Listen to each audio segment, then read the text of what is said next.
नमस्कार स्टूडेंट्स। आज हम CE ME 202 फ्लूइड मैकेनिक्स एवं मशीन सब्जेक्ट के लिए जो हमारा चैप्टर है 3 सेंटर ऑफ प्रेशर हाइड्रोस्टैटिक्स नाम से हमारे सिलेबस में गिवन है। इसका मुख्य जो टॉपिक है सेंटर ऑफ प्रेशर, उसके अंतर्गत कल के वीडियो यूट्यूब लेक्चर में वर्टिकल सरफेस जो पानी के अंदर डूबी हुई हो उसके लिए कैलकुलेट किया था सेंटर ऑफ प्रेशर। आज हम इसकी कैलकुलेशन करेंगे for inclined surface. Inclined surface की कैलकुलेशन करेंगे, वो देखते हैं। ये देखिए चित्र में आपको दिख रहा है कि फ्री वाटर सरफेस है। फ्री वाटर सरफेस के नीचे एक इंक्लाइंड सरफेस पड़ी हुई है और उस इंक्लाइंड सरफेस का हमने एक स्ट्रिप कंसीडर किया है, टिल्टेड स्ट्रिप। इस स्ट्रिप की डेप्थ है dy और इसकी विड्थ है b और इसके 90 डिग्री प्रोजेक्शन पे हमने एक दूसरी हाइपोथेटिकल स्ट्रिप कंसीडर करी है। हम क्या करेंगे कि इंक्लाइंड सरफेस के ऊपर जितने भी बिंदु होंगे, चाहे वो स्ट्रिप का ऊपरी सिरा हो, चाहे वह सेंटर ऑफ ग्रेविटी हो, चाहे वह सेंटर ऑफ प्रेशर हो, इन सभी का प्रोजेक्शन हम ले लेंगे इंक्लाइंड स्ट्रिप के ऊपर। जो हमने 90 डिग्री पे स्ट्रिप कंसीडर करी है परपेंडिकुलर, उस पे ले लेंगे और फ्री वाटर सरफेस से उसकी डिस्टेंसेस को सिंबॉलिक नेम्स देंगे। तो हम देखते हैं कि स्ट्रिप के ऊपरी सिरे से फ्री वाटर सरफेस की दूरी है y, सेंटर ऑफ ग्रेविटी से दूरी है y बार और सेंटर ऑफ प्रेशर से दूरी है h बार। ये स्ट्रिप थीटा डिग्री पर इंक्लाइंड है और जो हमारा उद्गम बिंदु है 0 ओ बिंदु से b बिंदु की दूरी है स्मॉल x। इस प्रकार से अब हम कैलकुलेशन स्टार्ट करते हैं। तो सबसे पहले जैसे हमने वर्टिकल सरफेस के लिए किया था, हम क्या कैलकुलेट करेंगे, सारी कैलकुलेशंस पहले स्ट्रिप के लिए करेंगे, फिर उसे पूरी सरफेस का कैलकुलेशन के लिए समेटिव कर देंगे, इंटीग्रल वैल्यू ले लेंगे और फिर सेंटर ऑफ प्रेशर कैलकुलेट करेंगे। तो ये देखिए, सबसे पहले स्ट्रिप के लिए प्रेशर इंटेंसिटी का मान होगा omega into Y, specific weight multiplied by strip की ऊपरी सतह की फ्री वाटर सरफेस से दूरी। अब हमको अगर इसके लिए प्रेशर का मान कैलकुलेट करना है तो हम प्रेशर इंटेंसिटी को मल्टीप्लाई कर देंगे एरिया से, और एरिया हमारे पास है स्ट्रिप का एरिया जो कि है BDY। अब हम प्रेशर निकालने के बाद कैलकुलेट करेंगे मूवमेंट कैलकुलेट करने के लिए प्रेशर को परपेंडिकुलर डिस्टेंस से मल्टीप्लाई करेंगे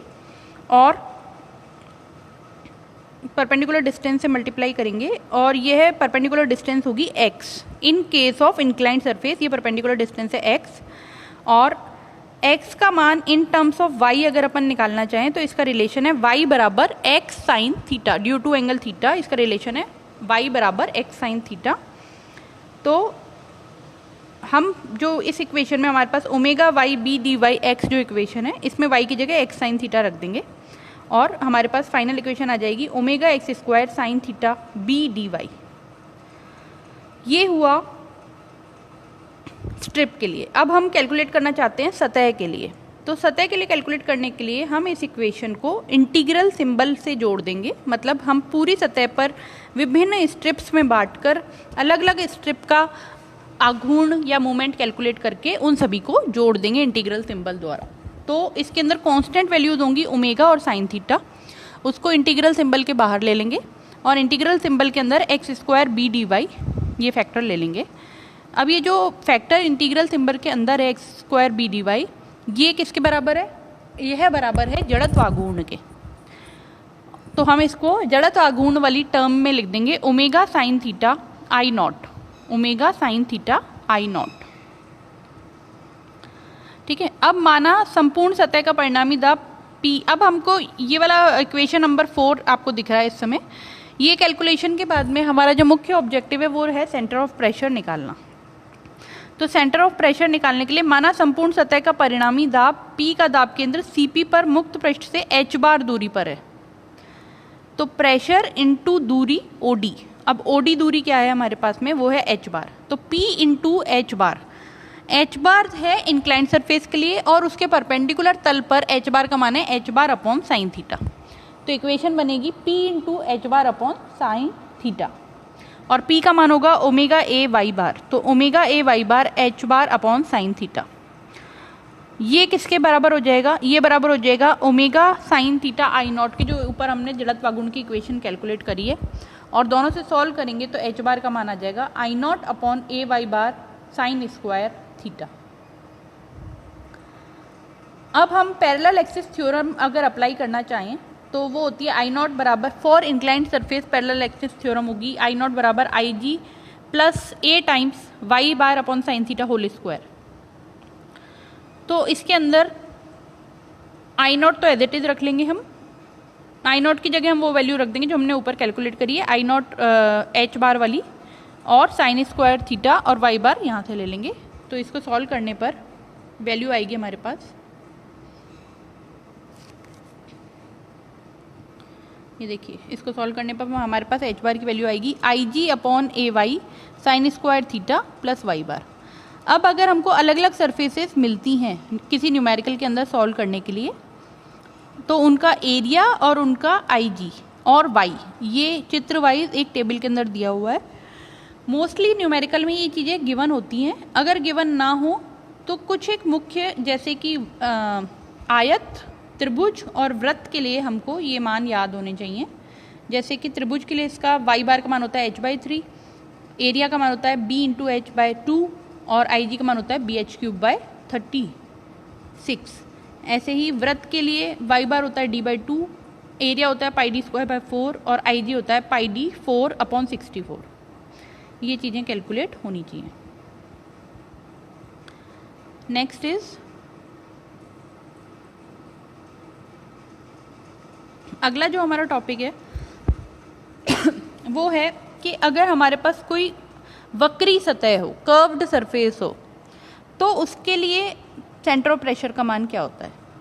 किसी कर्व्ड सरफेस के लिए सेंटर ऑफ प्रेशर निकालने के लिए सिंपली मान लीजिए ये कर्व्ड सरफेस है चित्र के अंदर, तो इस पर जो प्रेशर लग रहा है डी बिंदु पर, उसके हम दो कंपोनेंट कंसीडर करते हैं, पीएच और पीवी। और पीएच और पीवी दो कंसीडर करने के बाद में उनका फाइनल कंपोनेंट कैसे निकालेंगे, P बराबर pH² प्लस PV² ओवरऑल का अंडर रूट, इस तरीके से निकलता है। और यह h/3 पर वर्क करता है। और अगर इसका परिणामी हम देखें तो tan थीटा PV/PH से ज्ञात किया जा सकता है कि कितने डिग्री एंगल पर कार्य करेगा। इस प्रकार से इसको कैलकुलेट किया जाता है।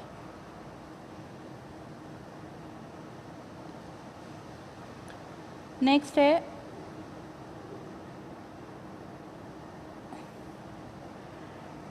अगला हमारा टॉपिक है डैम्स। बांध कितने प्रकार के होते हैं? तो हमारे सिलेबस के अंदर मुख्यतः दो प्रकार के बांधों का उल्लेख है, एक तो है स्लूइस गेट और दूसरा है लॉक गेट।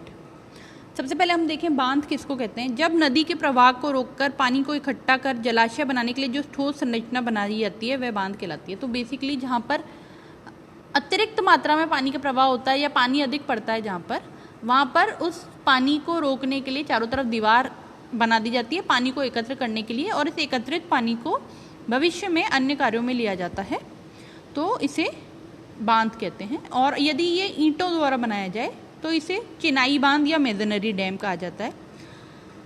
ये क्या करता है बांध की दीवार का जो वेट होता है वो इस प्रकार से डिज़ाइन किया जाता है कि जितना पानी की भराव क्षमता है वह उसको बैलेंस कर सके। बांध कई प्रकार के हो सकते हैं, आकार में आयताकार, क्रॉस सेक्शनल एरिया, त्रिभुजाकार, समलंबाकार या किसी भी अन्य आकार के हो सकते हैं। इसका उपयोग बाढ़ नियंत्रण, सिंचाई, विद्युत उत्पादन, मनोरंजन आदि कार्यों में किया जा सकता है। अब आपके सिलेबस के अंदर जो बांध हैं बेसिकली चिनाई बांध पर शॉर्ट नोट लिखने के लिए आता है, तो ये सारा कुछ अपन बताएंगे। और हम देख सकते हैं कि आयताकार बांध के एकांक लंबाई का भार, मतलब आयताकार बांध के पर यूनिट लेंथ पे कितना वेट लगता है, वो लगता है ω/m b × h। और अगर ये ट्रेपेजोइडल हो तो उस पर लगता है ω/m a + b/2 × h। ये इस पर लगता है फोर्स। और कुल स्थैतिक दाब होता है ω/h²/2। एक कॉमन क्वेश्चन जो आमतौर पे पूछा जाता है, पॉसिबिलिटीज ऑफ डैम फेलियर क्या हैं। डैम किन परिस्थितियों में फेल हो सकता है। तो पहला है due to sliding along its base AB, आधार पे फिसलने के कारण, बांध के उलटने के कारण, टेंसाइल स्ट्रेसेस डेवलप होने के कारण, या एक्सेसिव कंप्रेसिव स्ट्रेसेस डेवलप होने के कारण। तो बेसिकली अपन ये कह सकते हैं कि बांध को जिस डिज़ाइन कंसीडरेशन के अंतर्गत बनाया गया है, जिस शियर स्ट्रेस, टेंसाइल स्ट्रेस या कंप्रेसिव स्ट्रेस के लिए डिज़ाइन किया गया है, यदि उससे अधिक स्ट्रेस उस पर लगता है पानी की वजह से, तो उन परिस्थितियों में बांध क्या हो सकता है, फेल हो सकता है।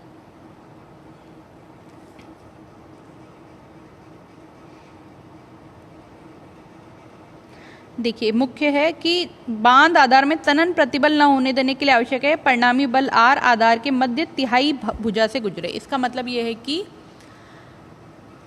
बैलेंस्ड कंडीशन के लिए जो पानी भरा हुआ रहता है उसका जो वेट लगे बांध की दीवार के ऊपर, वो बांध की दीवार के नीचे से h/3 बिंदु पर लगना चाहिए। उस कंडीशन में वो बैलेंसिंग कंडीशन कहलाती है और हमारा बांध उलटता पलटता नहीं है। अब गेट्स के बारे में देखिए। 2 प्रकार के गेट हमारे सिलेबस के अंदर हैं। पानी के प्रवाह को रोकने या नियंत्रित करने के लिए, कि मतलब एक बार में कितना, हम पढ़ते हैं आमतौर पे कि पानी छोड़ा गया बांध द्वारा, तो कितना पानी छोड़ा गया और कितना अमाउंट, कितने क्यूसेक पानी छोड़ना है, इसके लिए गेट होता है जो नीचे से ऊपर की तरफ उठता है और थोड़ा थोड़ा अमाउंट करके पानी को टुकड़ों में छोड़ा जाता है, एकदम से भराव नहीं दिया जाता। अदरवाइज जिस तरफ पानी छोड़ा जा रहा है वहाँ पर बाढ़ आ सकती है, तो गेट का उपयोग किया जाता है। पहले चित्र में आप देख रहे हैं स्लूस गेट के केस में आपको एक दिख रहा है काले कलर की पट्टी है और हैश्ड लाइन है ऊपर और नीचे भी हैश लाइन है। इसका मतलब जो हैश्ड लाइन है वो तो बांध है, बांध के बीच में एक बड़ा स्पेस है जहाँ से पानी छोड़ा जा सकता है, और इस स्पेस को कवर करने के लिए गेट है, स्लाइडर गेट, जो नीचे से ऊपर की तरफ उठता है। तो ये गेट जितना ऊपर उठेगा उस ओपनिंग से उतना पानी बाहर जा पाएगा। जिस तरफ से पानी आएगा वो अप स्ट्रीम और जिस तरफ को पानी जाएगा वो डाउन स्ट्रीम कहलाता है। तो इस प्रकार से स्लूइस गेट की संरचना होती है और ये बैलेंस होता है। नेक्स्ट गेट है हमारा, ये देखिए, टेंटर गेट हमारे सिलेबस के अंदर नहीं है। नेक्स्ट है लॉक गेट। लॉक गेट आप देख रहे हैं एक जबड़ा टाइप का है, इसमें AB और BC 2 पंजे हैं और यह हैश्ड लाइन में आपको दिख रहे हैं। ये बांध के बीच में लगा हुआ रहता है और हमें पानी को गुजारने के लिए जितनी आवश्यकता होती है उतना हम मैकेनिकल मैकेनिज्म की सहायता से इस पंजे का मुख खोल देते हैं। बीच में से खुलेगा ये सेंटर पे से, उतना मुख इसका खुल जाता है और अप स्ट्रीम से डाउन स्ट्रीम की तरफ वाटर का फ्लो हो जाता है। इसके बारे में हमें क्या क्या जानना आवश्यक है, देखिए कि गेट AB पर परिणामी दाब, जो कि गेट AB के मध्य में अविलंब कार्यरत है, एक तो ये फोर्स लगता है इस पर। गेट BC के कारण संपर्क बिंदु B पर कार्यरत दाब T, जो दोनों गेटों के संपर्क बिंदु B के अविलंब है। और गेट AB के हिंज A पर प्रतिक्रिया बल R गेट AB उक्त तीनों बलों के कारण संतुलन में है। अतः तीनों बल एक बिंदु से गुजरने चाहिए। बल P एवं T दोनों बिंदु D पर मिलते हैं, अतः प्रतिक्रिया R भी बिंदु D से गुजरेगी। तो 3 प्रकार के फोर्सेज हैं, रिजल्टेंट प्रेशर फोर्स, थ्रस्ट और इनका फाइनलाइज परिणामी दाब। ये 3 प्रकार के हैं। तीनों के कॉम्बिनेशन के द्वारा लॉक गेट से पानी को कंट्रोल किया जाता है।